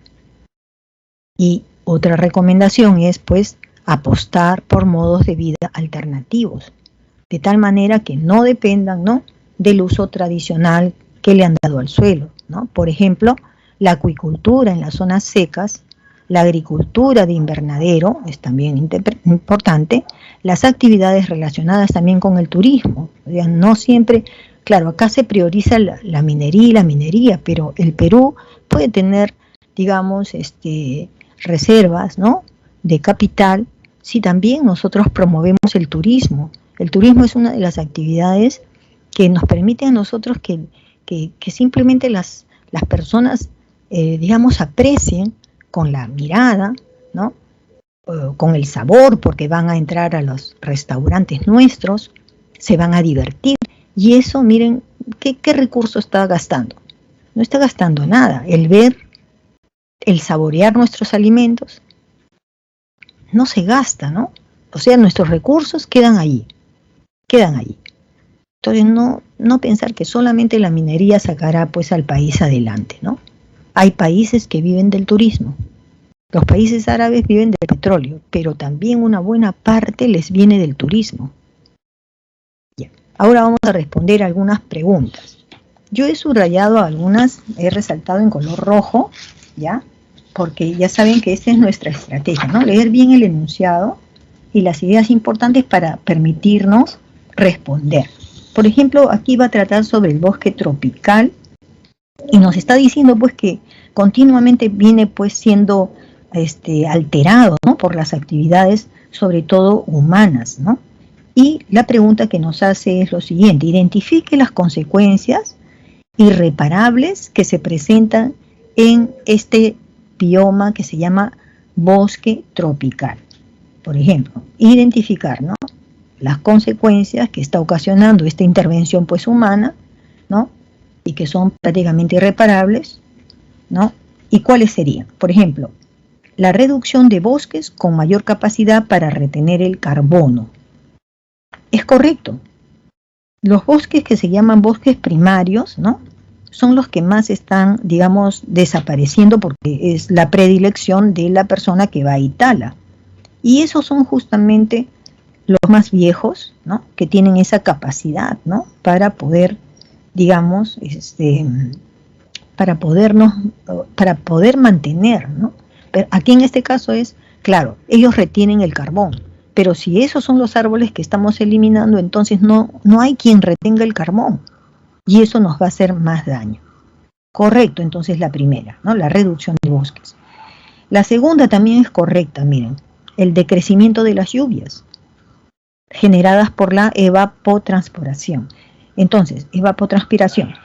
En este caso, por ejemplo, el despoblamiento de los bosques tropicales, pues obviamente va a reducir también, ¿no?, la caída de las lluvias. Y nosotros sabemos que en la selva esa evapotranspiración es algo que las plantas lo dan, y eso es favorable, ¿no? Bien, por eso planteamos que también es correcto, ¿no? Eso es lo que está ocasionando. Luego tenemos que es incorrecto, ¿no?, porque acá nos están preguntando identificar las consecuencias irreparables, ¿no?, irreparables. Pero es incorrecto lo tercero, porque acá señala que la menor disposición de superficie para actividades agropecuarias. Al contrario, ¿no?, una de las causas, ¿no?, de por qué, ¿no?, digamos, este bosque se está afectando es porque hay gente que lo está dedicando a la actividad agrícola y ganadera, cuando el suelo no es el más adecuado, ¿sí? Luego, cuarto, sería correcto también, es decir, ¿no?, acá dice la disminución de especies endémicas y aparición de enfermedades.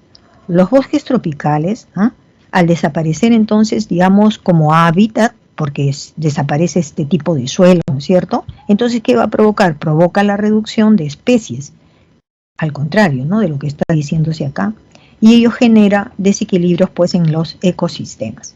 Nos quedamos, por lo tanto, con la clave en la letra D, D de dado. Vamos ahora a la siguiente pregunta. Los agricultores de la costa que se enfrentan a unas dificultades, ¿no es cierto?, y sobre todo en esta región donde es sumamente árida. Claro, la costa es árida, ¿no? Estamos hablando del Perú, ¿no? No llueve, ¿no?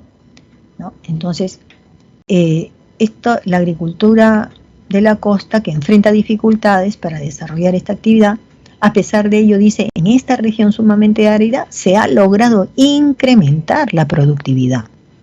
Sí, claro, ¿no? ¿Con qué se incrementa la productividad? Con represas, con canales, ¿no?, de irrigación, etcétera, ¿no? Respecto a esta problemática, identifique qué es verdad o qué es falso, ¿ya? Entonces vamos entonces a la pregunta 2. La primera, acá dice, los valles de la llanura costera son los suelos agrícolas con mayor degradación en el país. ¿Qué cosa es? Es verdad, efectivamente, ¿no? La llanura costera, ¿no?, si tiene suelos agrícolas es gracias a la construcción de represas, de reservorios o de canales de irrigación. Verdad. Segundo, el sobreriego, o sea, regar más de lo debido, es un procedimiento tecnificado que permite recuperar la riqueza de la superficie. No, esto es falso. ¿Por qué? Regar más de la cuenta hace que las sales minerales pasen a la superficie y eso es dañino. Falso. 3. La constante anegación. Anegar quiere decir cuando se queda el agua, ¿no? Y posterior afloramiento de sales en el terreno reduce la fertilidad. Es verdad. Es lo que estamos diciendo. Es verdad. Y 4. El barbecho con la rotación de cultivos son prácticas que mitigan los efectos de la desertificación. Es cierto. Se llama barbecho entonces a esa temporada en la cual la tierra, el suelo donde se va a cultivar, se está limpiando, se está removiendo la tierra, se está rotando el cultivo, ¿no? Eso es verdad, está bien hacer eso. Por lo tanto, nos quedamos con la clave en A. Vamos a la tercera pregunta, sobre el desierto de Atacama. ¿Qué dice sobre el desierto de Atacama? Dice, este desierto es el desierto, uno de los desiertos más secos que hay, y está en Chile, en la parte norte de Chile. El desierto entonces se ha convertido en el destino final de muchas toneladas de ¿qué? De prendas de vestir, ¿no?, que se elaboran en diversas partes del mundo. El arrojo de estos desechos, claro, en el desierto de Atacama, es pues una consecuencia, ¿no?, del crecimiento alto que está teniendo la industria textil en el mundo. Prácticamente se ha duplicado su producción. No saben ya dónde dejar más ropa, ¿no?, ropa ya usada. De la situación entonces descrita vamos a identificar las medidas dentro del desarrollo sostenible para revertir, para evitar, ¿no es cierto?, este problema. Vamos a ver, será uno, emplear las prendas usadas en la obtención de fibra para la elaboración de paneles de aislación térmica. Sí, es verdad, podemos usar esas fibras, ¿no?, para la construcción de paneles de aislación térmica. Se puede hacer, ¿no? Reducen el impacto entonces gracias a esta nueva innovación. Es verdad. 2. Podría ser dotar de salarios justos y condiciones favorables a los operarios textiles, incluyendo los infantes.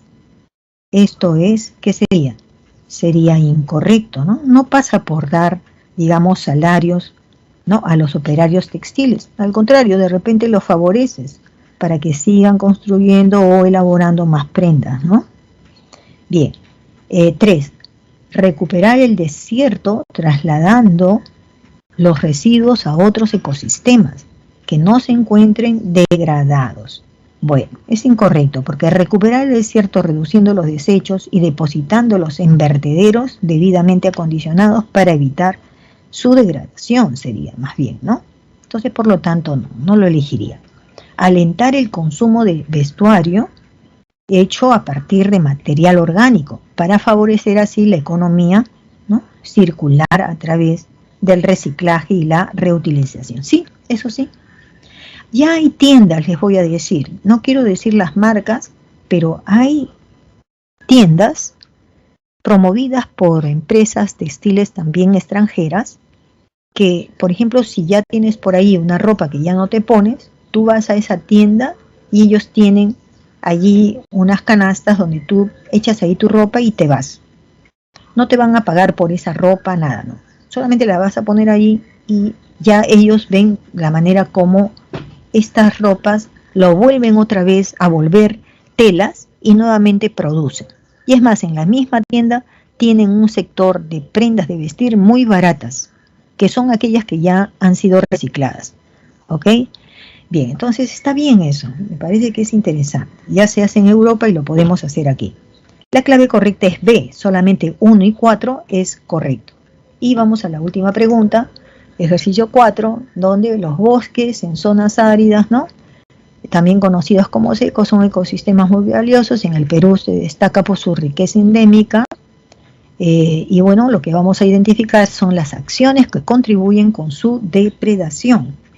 Bueno, aquí todo es correcto menos uno. ¿Qué cosa no es correcto, no? Consumir, el consumo de productos derivados como la algarrobina e inciensos, ¿no? Es decir, eso que queman, ¿no? Queman pedacitos de madera como incienso, sobre todo para los temas religiosos. Pues bien, con eso, acá lo que nos están pidiendo es identifiquen las acciones que contribuyen con la depredación. Y de acá, el consumo de productos derivados, no contribuye con la depredación, al contrario, ¿no? O sea, promover la algarrobina es como darle valor agregado, ¿ya? Y el incienso se hace con el, ¿no?, digamos, el palo seco. Entonces, no, creemos que no es incorrecto que eso haga daño. Aquí lo correcto es entonces las otras, digamos, lo que sí contribuye con la depredación son 1 en romano, 2 en romano y 4 en romano, lo cual quiere decir que es la clave C de casa. Captura de pantalla para entrar a lo que es educación cívica muy rápido, ¿correcto? Bien, vamos entonces.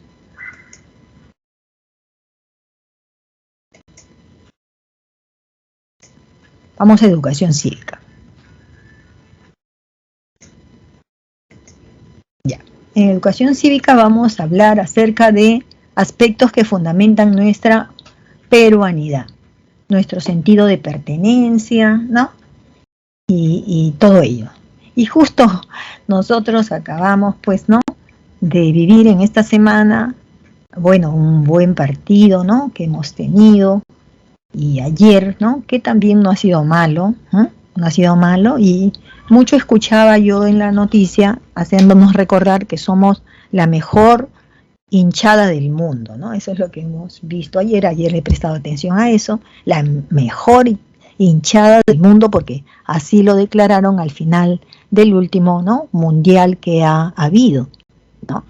Entonces, eso, por ejemplo, querramos o no, ¿no?, vamos a decir que el fútbol antes animaba a muchos varones, a muchos papás, hermanos, ¿no?, hijos, pero hoy día ya indistintamente vemos como la juventud, sean hombres o sean mujeres, vibran, ¿no?, y se emocionan con las jugadas, ¿no?, que hacen obviamente estos deportistas que son profesionales. Entonces, esto, ¿qué cosa es? Preguntarnos qué es la peruanidad. Entonces, estamos hablando pues de un ¿no?, sentimiento que nos acoge a nosotros ante ciertos eventos, ¿no?, ante ciertas demostraciones, donde hace que nosotros en ese momento no solamente sintamos alegría, sino nos sentimos hasta orgullosos, ¿no?, de ser peruanos, y entonces esto no son sentimientos individuales, son sentimientos masivos, ¿no? Porque nos abrazamos hasta con el que no conozco, ¿no? Claro que ahora que hay que distanciarse un poquito por el tema del COVID, pero de hecho, ¿no? Nos dan ganas de abrazarnos entre todos, ¿no? Y emocionarnos, llorarnos entre todos, ¿no? Y todo eso es la peruanidad, ¿no? Entonces son expresiones, porque la manifestación es cuando uno está alegre, es diverso en nuestro país, porque somos, tenemos culturas muy, digamos, muy variadas, ¿no es cierto? Pero que todos respondemos de manera, digamos, orgullosa a eso que vivimos por lo nuestro, es algo que no se pierde. Entonces, estamos hablando de aquí en las fotos de la procesión a la bandera. En Tacna hace una procesión a la bandera muy solemne, los bailes, tradiciones y costumbres que tenemos, ¿no? Nos sentimos orgullosos también del fútbol, de los deportes y la cultura viva, porque tenemos música, canciones, muchas cosas materiales, ¿no? Como el chullo, miren ahí hasta el hombre también teje, ¿no? Teje sus chullos, que son símbolos ya prácticamente para esa comunidad, viene a ser una parte importante de su vestimenta que hace que se piense en su comunidad, ¿no? Bien, entonces esto es importantísimo a nivel, digamos, del desarrollo de nuestra educación cívica también. Aspectos entonces que fundamentan nuestra peruanidad, ¿dónde está? ¿Por qué somos los peruanos así? Por una historia milenaria. Ya les he dicho que solamente somos comparables con Egipto, Mesopotamia, la cultura de Grecia, no, así nomás, los aztecas, claro, los mayas también, y los incas, ¿no? Procedemos de una historia muy milenaria, ¿ya? Son de las primeras que existieron en el mundo, ¿ok? Segundo, el reconocimiento del valor que tienen nuestras ciudades, ya sea antes, ¿no?, de la llegada de los españoles o ya sea después. Por ejemplo, aquí tenemos el complejo de Cuélap en la región Amazonas y tenemos a la derecha la ciudad del Cusco, que tiene una base hecha por los incas y otra base hecha por los descendientes de españoles en el mismo lugar, ¿no? Y nos sentimos orgullosos tanto de los incas, de las culturas pre-incas, como también de la cultura incaica y después de todo lo que nos trajeron los españoles y después muchos migrantes también de otros países. Nosotros valoramos lo que hay detrás de una construcción muy antigua, como por ejemplo los andenes, ¿no? Hay técnicas, hay sabiduría, hay conocimiento, hay vocación, porque estos se hicieron no para una persona, se hicieron para toda una comunidad, para solucionar problemas de toda una comunidad. No eran creaciones solamente para satisfacer, ¿no?, digamos, las necesidades de una sola persona, sino de una comunidad, lo cual crea unidad. Otros aspectos es revalorar pues los idiomas que se hablan en nuestro país, que son tan diversos, ¿no? Somos pocos los países que tenemos así organizaciones en comunidad y donde en esos lugares y en esos espacios se habla su propio idioma. Así es. Y eso nos hace muy variados también, ¿no? Valorar las prácticas y difundir nuestras, ¿no?, manifestaciones. San Marcos, ustedes saben que es así, ¿no? O sea, el que va a ser doctor, además va a ser alegre, va a saber bailar un guaylas, el que va a ser profesor, con más razón, va a enseñar bailes también a sus alumnos, va a enseñarnos a apreciar la letra, ¿no?, de esas canciones, la música, el dolor, la alegría que se expresa a través de ellos. Incorporar el concepto de la interculturalidad, sí, permanentemente, ¿no? Hay relaciones que establecemos con diversas comunidades y todas ellas son basadas, ¿no?, en el conocimiento que todos somos iguales ante la ley, ¿no? Incorporar a la vida nacional a los millones de peruanos que, organizados en comunidades campesinas y nativas, pueblan nuestro territorio, sí. Cada cosa que les pase a estas comunidades hay que sentirlas como si nos estuviera afectando también a nosotros los que vivimos aquí en la costa, ¿ya? El sentido de pertenencia es una entonces forma, ¿no?, de cómo nosotros, ¿no?, reconocemos en nosotros mismos ciertos rasgos en nuestra cultura, ¿no? Que al ver a otras personas que también tienen, digamos, comportamientos, maneras de ser, maneras de hacer, ¿no?, cosas que son diferentes a lo que yo hago, pero sin embargo yo entiendo que es así, porque me pongo en el lugar del otro, que me ve haciendo yo determinado tipo de prácticas en la cocina, que ellos no lo entienden, ¿no? Yo misma entonces me pongo en su lugar, yo tampoco lo entiendo a él, pero sin embargo si pruebo su comida me sabe bien. Y si ellos prueban mi comida también le va a saber bien. O sea, somos iguales, pero estamos trabajando con diversidad de productos, ¿no? Yo con lo que producimos acá en Lima o en el Callao y ellos con lo que producen en sus tierras, que obviamente va a ser diferente por todo lo que acabamos de explicar ahora con los biomas. El sentido de pertenencia entonces es eso. Aun cuando yo encuentre al otro diferente, yo sé que su vida, su espacio, también la compartimos, ¿ya? Y finalmente vamos llegando a un sentimiento de identidad nacional, es un sentimiento ya no subjetivo, donde nosotros nos identificamos porque pertenecemos a una nación. Entonces, si yo estoy frente a un aguajún, ¿no?, y él se viste diferente a mí, habla diferente a mí, pero tenemos algo en común, que tanto él es peruano como yo soy peruana. O sea, ya llego entonces a identificarme, que yo no soy única, que hay muchas otras personas diversas que también tienen nuestra misma historia, nuestros mismos problemas, ¿de acuerdo? ¿Qué elementos constituyen la identidad? La lengua, la religión, la cultura que tienes, la etnia a la cual perteneces, todo eso te está dando identidad. Y todo esto es promovido por el Estado, por las instituciones también civiles, ¿no? No sé, el comité del vaso de leche, ¿no? Lo que viene a ser, digamos, los ronderos, ¿no? Cada asamblea de ronderos también es una organización civil, y los medios de comunicación que tienen también para expresarse.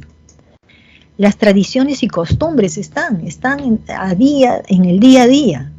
¿Ah? Estamos ahorita en el mes de enero, ¿no es cierto? No, febrero ya estamos, ¿no? Ya estamos en febrero. Entonces, la fiesta para la Virgen de la Candelaria, cuánta tradición, cuántas costumbres. Nuestro país es, verdad, veramente un país pluricultural, ¿no? Con una gran geografía natural, ¿no? Y por supuesto, diversidad de climas hacen que haya diversidad de productos, de recursos, por lo tanto, hay mucho de tradición y mucha de costumbre. ¿Qué es una tradición? Es una manera de pensar, es una manera de hacer las cosas, ¿no?, que lo hemos venido haciendo ya desde hace muchos años atrás, ya sea dentro de la familia o ya sea a manera, digamos, ya de toda la sociedad, ¿no? Por ejemplo, aquí tenemos la procesión del Señor de los Milagros, ya es una tradición. ¿Qué mes es la tradición que sale, no, la procesión del Señor de los Milagros? En el mes de octubre.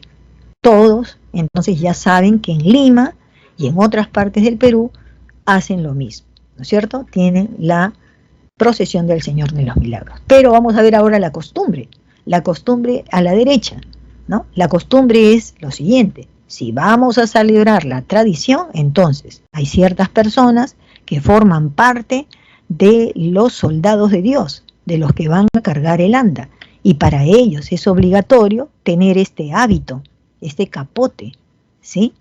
Que luego aparezcan señoras que van tomando velas o cirios, ¿no?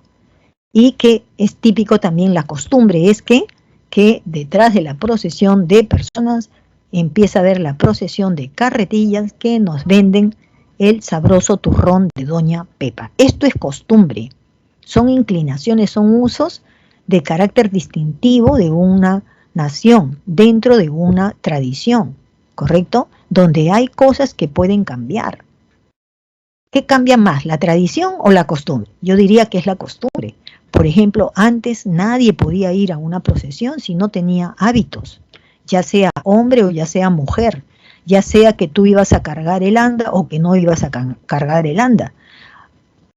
Personas, familias enteras se tenían que poner el hábito, pero esa costumbre ha desaparecido para algunos y solamente ha quedado ahora para aquellos que forman la hermandad del Señor de los Milagros.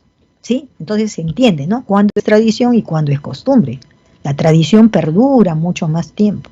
Principales festividades de las regiones muy conocidas: fiesta de la vendimia en la costa, en la sierra el Yaguar Fiesta, en la selva carnavales y matrimonios, Festival de la Marinera, como no, en la costa norte, el Festival de los Negritos en Huánuco, las fiestas de las cruces de Ucayali, ¿no?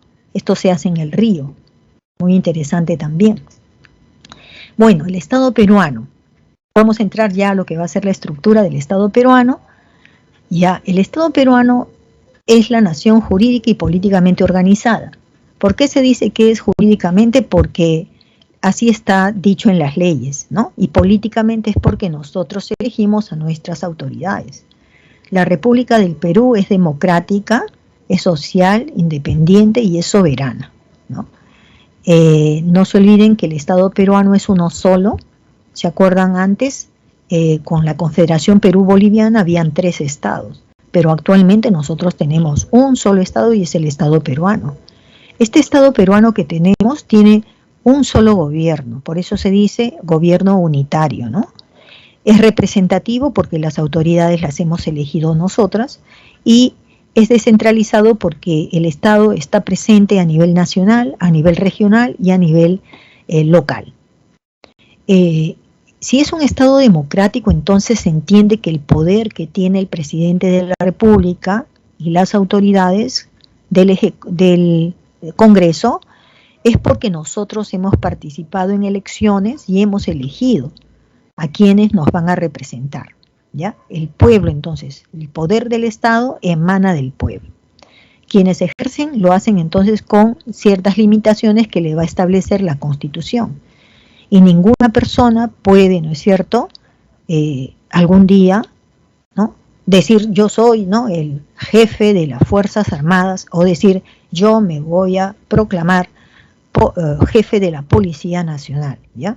Ninguna persona, porque en todo caso la persona que tiene todos estos poderes de las Fuerzas Armadas o Policía Nacional es el presidente de la República, no puede ser un militar, ¿no? Todos los militares o el ejército o los señores de la aviación o la marina se someten al jefe, y ese jefe es el presidente de la República, ¿no?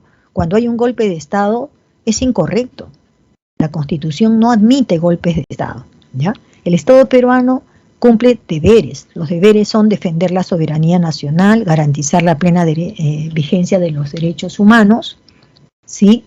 También proteger obviamente a la población, ¿no?, en nuestra seguridad, y promover el bienestar. Es decir, el Estado está obligado a darnos, digamos, centros de educación, a darnos servicios como el que se nos da a los hospitales, o sea, nuestro bienestar, darnos trabajo, abrir nuevas plazas de trabajo, ¿ya? Todo eso son deberes del Estado, ¿ya? Luego también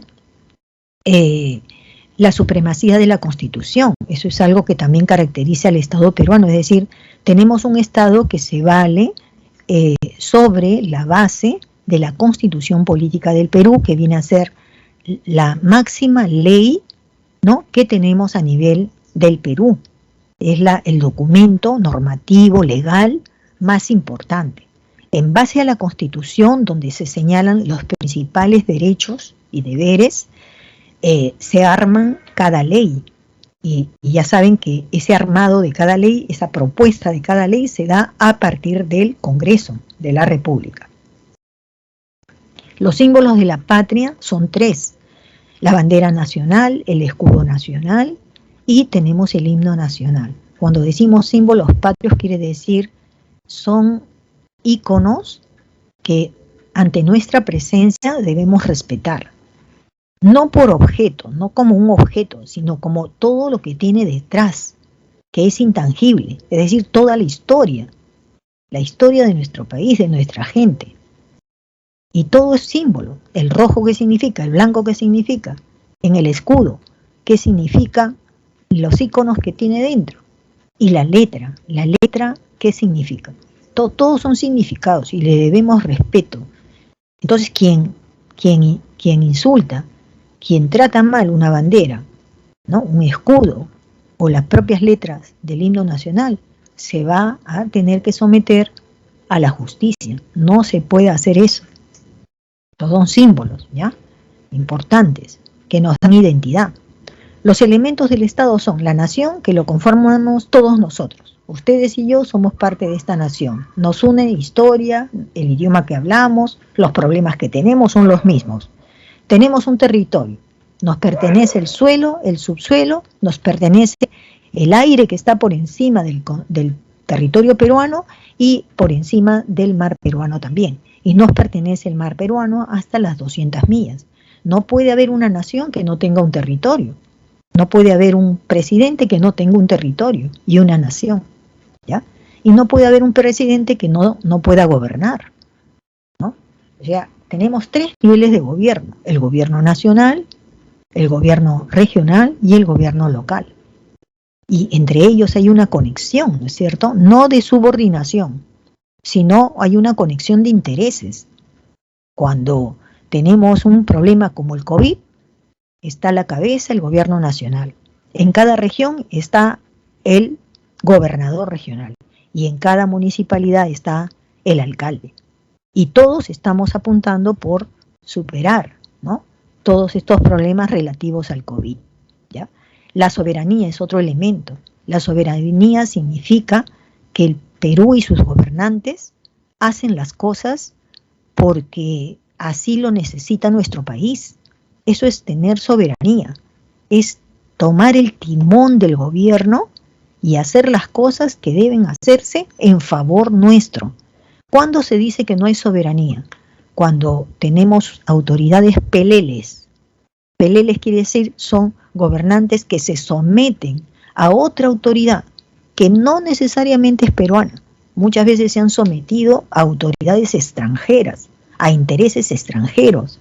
Se han hecho cosas aquí en Perú que no las necesitábamos los peruanos, sino quienes las necesitaban eran los otros, los extranjeros. Actuábamos en beneficio de los intereses de otros países. ¿Correcto? Entonces, soberanía es eso, cuando nosotros podemos tomar nuestras propias decisiones y las tomamos dentro de nuestro territorio, sin afectar a nadie del extranjero. Estamos tomando las cosas porque es nuestro interés cambiar y, obviamente, progresar, ¿ya? Luego tenemos aquí... Profesora, hay un proceso. Gracias. Entonces, chicos, nos ha ganado un poco el tiempo, sin embargo voy a anotarlo aquí para verlo al comienzo de la siguiente clase, ¿ya? Y estas son las claves, anótenlas, guárdenlas y ustedes van a hacer su propio ejercicio, ¿ok? Capturen pantalla 1B, 2C, 3A y 4D de dado. Nos vemos, cuídense mucho.